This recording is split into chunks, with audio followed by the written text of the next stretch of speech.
Hi and welcome back to the channel. I just thought I'd grab a little bit of time in the garage and just go over a few of my recent thoughts over the last couple of days on the Rover P4. Because if we look outside, it is dull, dingy, rainy, windy and cold here in North Birmingham, and I've got myself a nice cup of coffee in my favourite cup, and it says just about the right thing about the Albion at the moment. Anyway, so I thought I'd have a chat about the engine and the interior. I said in the last video, just touching on the engine, that I haven't got any receipts as to any servicing done on the engine or any work done on the engine. It's done 122,000 miles and it is the original 2.25 litre petrol Land Rover engine. So I'll just show you around it a little bit, show you underneath, because it's quite leaky and there are leaks from other parts as well, like the steering box. And then we'll jump into the interior and I'll just give you a couple of insights into that and what I hope to do on it. Anyway, let's chat about the engine first. Okay, so yes, let's have a quick look at the engine.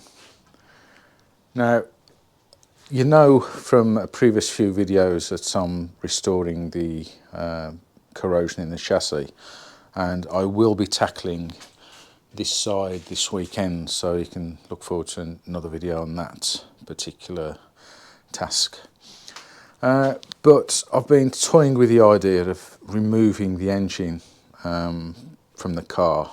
I've got an engine stand and an engine hoist, so it's not going to be too much problem, but it's just storage of it. So I think I'll finish off this side of the chassis and then make up my mind what I do. There are quite a few leaks, and you know, it's coming from there, I think, that particular part of a leak. There's some oil round there, down here, and I don't know whether you can see, it's a bit difficult to see here, but down there as well. And if we have a look underneath,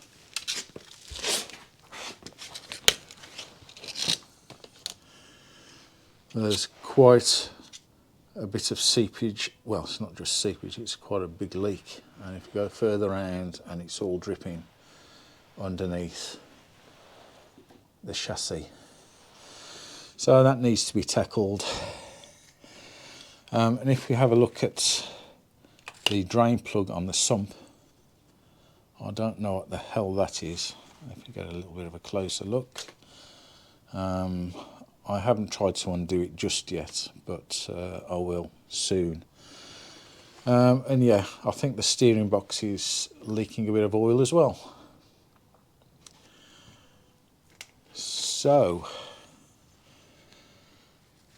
and the sump gasket as well, that's leaking. So there are quite a few leaks on the engine, it appears. And if we have a look around the other side,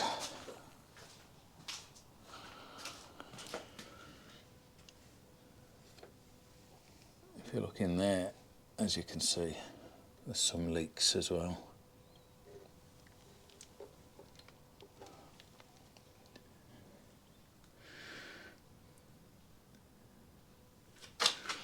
Just look under this side of the engine.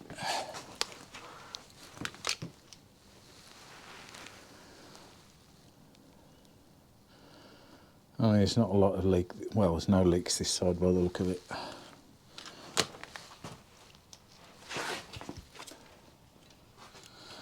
But there are leaks there,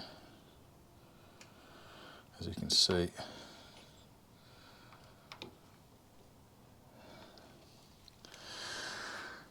So to be honest, I think I'd be better off taking the engine out, putting it on a engine stand and taking my time to at least give the engine a good service, find out if the valves and the pistons are okay, and just have a general look-see. And if we have a look here at the distributor, it's really quite mucky and grimy in there, and I'll probably see if I can give that a refurbish myself. If not, it can go away and be refurbished. And if you can see down there, it's quite rusty in there. It doesn't look as though it's been given any drops of oil for a long time. So, and then there's the steering box. So if I've got this much access to the car, I might as well take that out and give that a refurbish as well. So I'll just put one caveat here, is that the engine won't be touched, even if I get it out, until after I've finished the refurbishment or the restoration of the bodywork, because I don't want to split myself into getting bogged down with too many jobs and not doing them right. The other thing I've touched about in previous videos as well is the state of some of the wiring loom. I mean, as you can see, it's pretty crap, to be honest. I mean, it's functional, and there's inside the fabric cover, they look okay. So what I might do is I might have a look into a bit more detail on whether I just need to re-sleeve in the correct pattern fabric sleeving, which I'm sure you can get. And then the heater box, it works fine, there's nothing wrong with it. The only thing wrong with it is some of the pipes. They're pretty much gone, to be honest, and you can see this one here, there's a lot of crazing, and that will go soon, as will most of the other rubber pipes around the car and the engine. So they will all be replaced as and when I'll get round to it.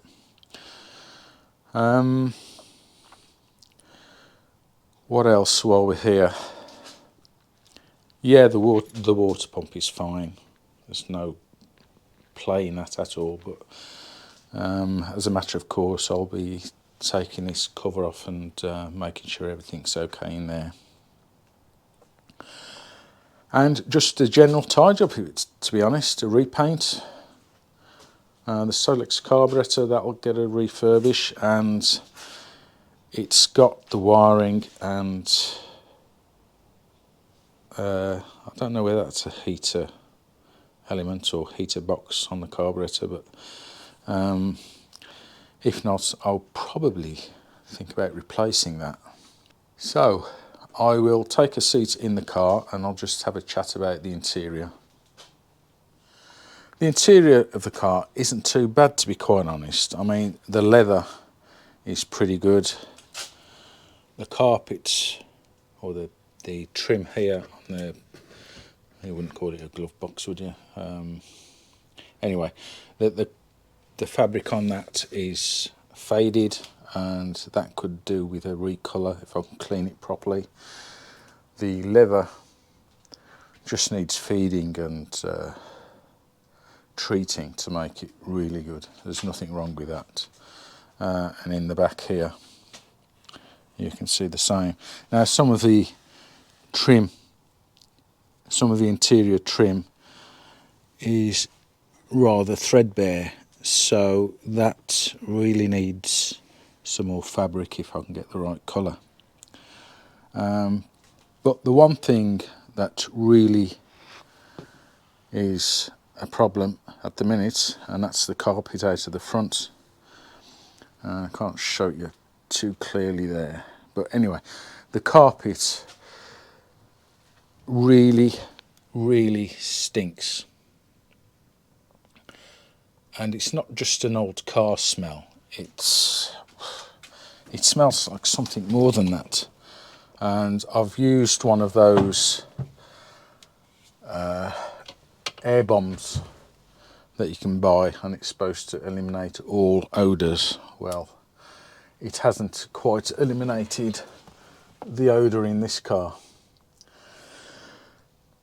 So what I really need to do is take the entire interior out at some point, seats, front and back, all the carpets, all the car trim panels, everything, and then see if I can treat the smell.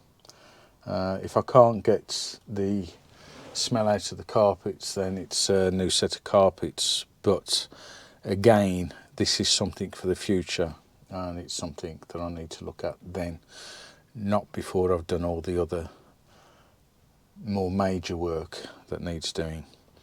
But as I said, it's a dull, dingy day, and I thought I'd just do a little video as to my thoughts about other work apart from the welding and the engine work. So it's a growing list. As I said in the previous video, the bodywork hopefully is going to be done and finished by the end of June. So that gives us about, well, it's 8 months, isn't it? I said it was 7 in the last video. But yeah, that's what I plan to do. If you've got any suggestions about doing work on the engine, because I hope to do as much as I can myself. I know if you take the exhaust manifold off, you have to have it refaced to make it fit properly without leaks. But if you've got any suggestions about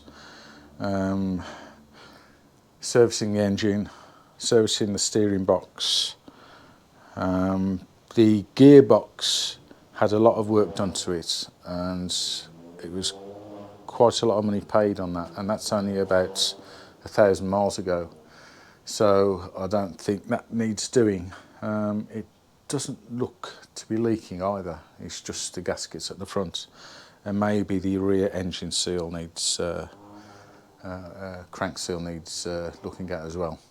But if I take the engine out, then that will be done as a matter of course. So a little bit of content there, and some of my rambling thoughts on what I'm going to be doing in the future. So if you're interested, please like and subscribe. There'll be loads more content coming on the Rover P4. As you saw in the last episode, I need to get this done and back on the road before I can start on the Lotus Elan and get the Elan back in the garage, the main garage. So I'm starting to ramble again, aren't I? Anyway, my cup of coffee is getting cold. It's still raining. It's still cold. I'm going to put the heater on in the garage now and do a little bit more. So, see you in the next video. Cheers. Bye.